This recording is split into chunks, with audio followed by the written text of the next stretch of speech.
Hey everybody, finally got the turbo reinstalled, removed it, and I put a new oil return line on the very bottom of it, which you can't see because this Subaru won't let you see it because it's right on top of the engine. So there's really no way to look at it. You're kind of shooting blind when you're putting the turbo in. But I figured out how to do it. I just cut the return line longer so it would go down the whole nipple of the return line on the top and the bottom, so it pretty much covered the entire return line. Pretty much I use this kind of material.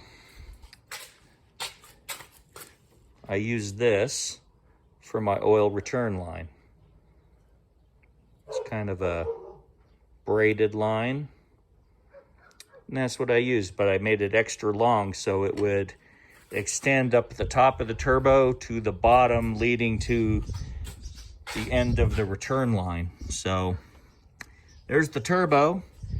I filled it up with coolant, made sure the oil was full, and let's do a test start to make sure there's no leaks.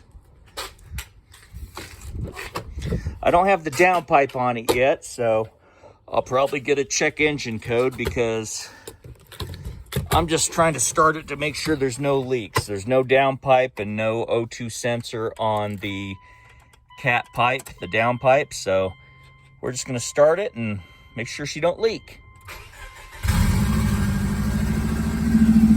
Well, so far so good.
Well, so far so good. No leaks.